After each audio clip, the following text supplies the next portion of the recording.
Hari ini kita akan cuba satu soalan subjektif sejarah tingkatan 3 bab 3.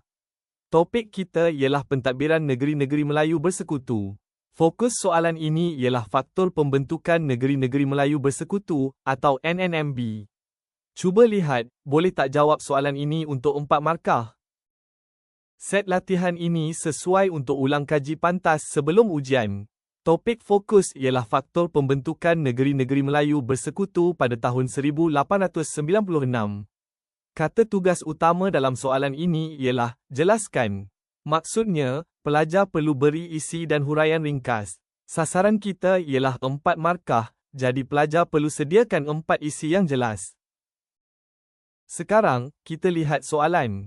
Jelaskan 4 faktor pembentukan negeri-negeri Melayu bersekutu pada tahun 1896. Soalan ini minta kita beri 4 sebab atau tujuan NNMB dibentuk. Jangan jawab terlalu umum seperti British mahu kuasa. Jawapan perlu lebih tepat dan berkait dengan pentadbiran British. Untuk video, pause di sini dan cuba tulis 4 isi terlebih dahulu. Sebelum semak jawapan penuh, cuba gunakan kata kunci ini. Pertama, sistem residen. Kedua, pentadbiran tidak seragam. Ketiga, keselamatan negeri. Keempat, masalah kewangan Pahang.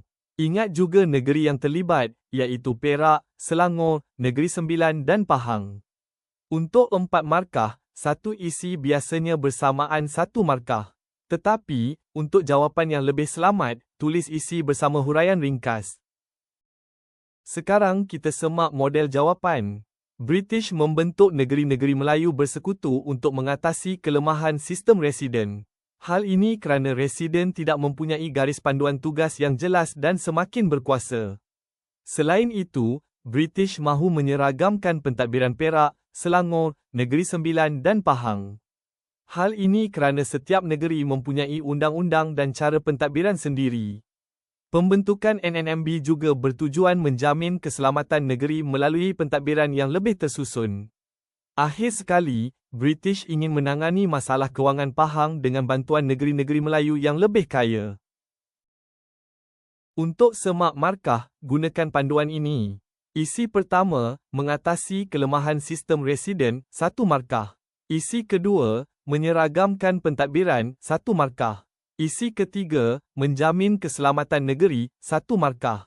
Isi keempat, menangani masalah kewangan Pahang, 1 markah. Jumlahnya 4 markah. Jawapan murid masih boleh diterima jika maksudnya sama, contohnya pentadbiran lebih cekap, residen terlalu berkuasa, atau negeri kaya membantu Pahang.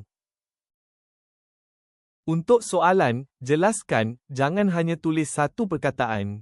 Beri isi dan huraian ringkas. Untuk 4 markah, sediakan 4 isi yang berbeza. Gunakan istilah penting seperti NNMB, sistem residen, pentadbiran dan kewangan Pahang.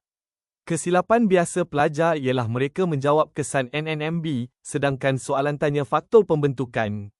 Ada juga pelajar jawab terlalu umum seperti British mahu menjajah. Satu lagi kesilapan ialah tertukar dengan negeri-negeri selat.